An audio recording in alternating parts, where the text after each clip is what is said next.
గొర్రెల దొడ్డిలో గొర్రెలు కాపరిగా ఎండకు ఎండుతూ, వర్షానికి తడుస్తూ, గాలికి విరువబడుతూ, చలికి వణుకుతూ, అందరి ప్రేమకు నోచుకోలేక అంత దూరాన్ని విసిరివేయబడిన ఏకాకిగా, అందరి ప్రేమకు దూరంగా ఒంటరిగా ఉన్నటువంటి ఈ దావీదును దేవుడు ఏం చేసినాడు? కోరుకున్నాడు. గాడ్ హ్యాడ్ చోసన్, ఏర్పరుచుకున్నాడు. ఎంత గొప్ప ఏర్పాటు! చదువు ఉందనా? బలం ఉందనా? దేహ దారుఢ్యం ఉందనా? ఆస్తిపాస్తులు ఉన్నాయనా? మంచి ఇంట్లో ఉన్నాడనా? స్నేహితులు ఉన్నారనా? బంధువులు ఉన్నారనా? కానే కాదు. యెషయి ఇంటిలో 7 మంది ఉండగా 7 మందిలో 3 సౌలు దండులో కత్తి పట్టిన వీరాది వీరులు. 7 మందిలో మొదటి 3 ఏలియాబు, అభినాదాబు, షమ్మా. ఈ 3 సౌలు దండులో యుద్ధ వీరులు. రాజుగా ఉండడానికి అన్ని అర్హతలు కలిగి ఉన్నారు, దేహ దారుఢ్యం కలిగిన వారు. అందుకే సమూయేలు వచ్చినప్పుడు రాజును అభిషేకించాలని 7 మందిని నిలబెడతాడు యెషయి. కానీ దేవుడు అంటాడు, వీరు కాదు నాకు కావాల్సింది. నాకు కావాల్సిన వాడు ఎండలు ఎండుతున్నాడు చూడు, వర్షానికి తడుస్తున్నాడు చూడు, గాలికి విరవబడుతూ ఉన్నాడు, ఎడారిలో ఉన్నాడు, అరణ్యంలో ఉన్నాడు, కొండలలో ఉన్నాడు, గొర్రెల దొడ్డిలో ఉన్నాడు, పిలిపించు.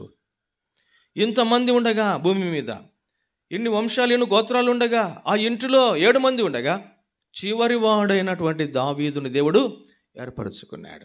కేవలము ఆయన దయ దావీదు మీద ఉంది. ఈనాడు భూమి మీద ఎంతోమంది ఉన్నారు, మన బంధువులు ఎంతోమంది ఉన్నారు, మన స్నేహితులు ఎంతోమంది ఉన్నారు, మనకన్నా ఎక్కువ చదువుకున్న వారు ఉన్నారు, మనకన్నా ఆరోగ్యవంతులు ఉన్నారు, మనకన్నా కీర్తి ప్రతిష్టలు కలిగిన వారు ఉన్నారు. వారి వాహనం బయటకు వస్తే రోడ్డు మీద మన వాహనాలన్నీ ఆపుతాడు. ట్రాఫిక్ అయినా ఆగండి, సారు పోతున్నాడు పోనివ్వండి, మనల్ని ఆపుతాడు.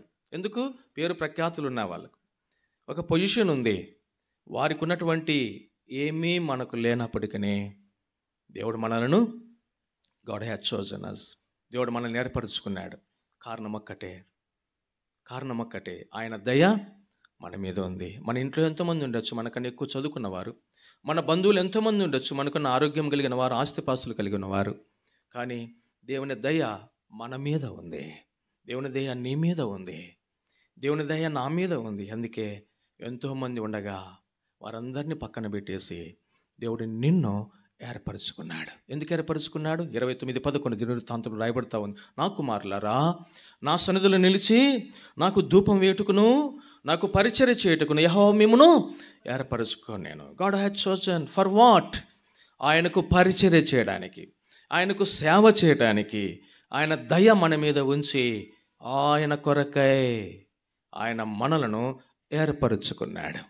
ఈ భూలోకములో మాత్రమే కాదు మనం ఏర్పరచబడ్డాం. ఈ భూలోక యాత్ర ముగించిన తర్వాత పరలోకము కొరకై దేవుడు మనలను దయతో నిత్యము పరలోకములో మనకు ఉండడానికి ఆ పౌరసత్వం మనకి ఇచ్చినాడు.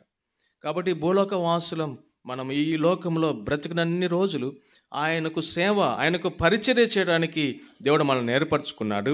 అంత మాత్రమే కాదు, ఈ భూలోకయాత్ర ముగించిన తర్వాత నిత్యము పరలోకములో ఆయన సన్నిధిలో మనం ఉండడానికి దేవుడు మనల్ని